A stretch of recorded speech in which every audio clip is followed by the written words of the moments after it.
Alright, so what is up everyone? It is me here, Retrogamingstyle, and welcome back to another video. Today in this video, we're going to be talking about, should you do sub for sub? Is sub for sub a good thing and a bad thing? We're going to in this, and we're also going to be going over what is sub for sub and the pros and cons of it. So before further ado, let's get started with this video. Here we go. Alright, so there are many definitions and examples of sub for sub. Now, the definition of sub for sub is a trend on YouTube that helps people grow subscribers in amount.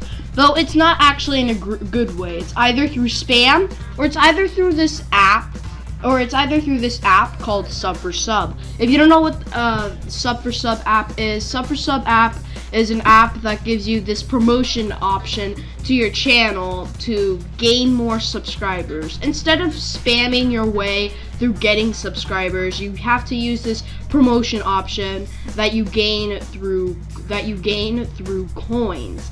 And how do you get coins or points? Well, how do you get these points or coins is you need to subscribe to other channels. And another way you can get these coins is you can also download or buy these sponsored games that Sub for Sub is sponsored with.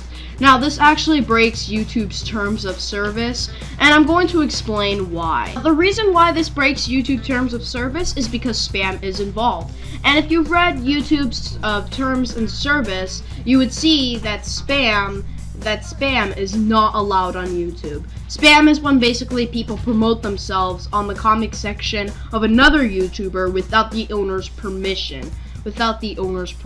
Now, that is not a good thing at all. It doesn't even sound like a good thing. It sounds basically more annoying, like a 12-year-old is behind their keyboards just typing, "Hey dude, why not go so? My name is AVAS999666789. Like, seriously. And then they just want to promote themselves just for the subscribe. Now, YouTube isn't all about subscribers, and the best way to gain subscribers is not through spam, but through good content.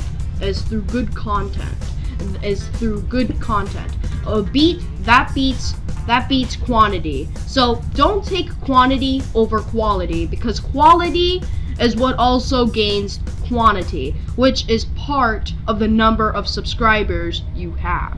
The reason why you shouldn't do sub for sub is because it is really bad, and it really does do a bad defect on your channel. And the reason why it does a bad defect on your channel is because it not only the subscribers are fake, but they are dead end subscribers. They're just completely inactive, and they're never gonna check your channel out. They're only doing it for themselves. They only want to get subscribers for themselves, or they only want the points on that app I mentioned about Sub for Sub. Now, believe it or not, this is actually an app that breaks YouTube terms of service, and that's what just gets me fired up. Though I do not think you should do sub for sub at all, because if someone were to approach to your channel and you had like thousands and thousands of subscribers, which you got from sub for sub, and you only get like 15 views on your videos every month, what do you think they're going to do? They're not going to trust you at all. They're just going to think your subscribers are dead end, your subscribers are fake, and you don't really care for YouTube at all, because you're only looking for the quantity, not quality. Because I saw people who use sub for sub, and guess what? To be honest, I saw their videos, and they always say, "Oh, make sure to subscribe to me." They only mention about only subscribing to them. Like, no interesting topic at all, just subscribing to them. That is not a way to gather subscribers. More like creeping them out. That is a good way to creep out people to subscribing to you. Though, to gaining subscribers is not a good idea. Now, I've also saw some people who did sub for sub that have very bad quality in their videos. And I'm not judging anyone who has bad quality in their videos, but they don't really put a lot of effort into their videos. To be fair, they don't put any effort to make their videos good at all, because their camera's shaking, they probably have a watermark on the bottom, their phone shakes a bunch. Plus, they probably use the worst mic ever, because people who use sub for sub only care for the quantity. Again, I'm not saying that your channel can recover from Sub4Sub, or I'm not saying that everyone who uses Sub4Sub doesn't care about YouTube. Though, because I used Sub4Sub before. I have to admit, I used Sub4Sub before, and then finally, that's when I had my wake-up call that Sub4Sub is a really bad thing to do. Plus, and it breaks YouTube terms of service, and it is actually really bad for your channel, and there's barely anything beneficial about it. That's why I'm more going into the cons than the pros.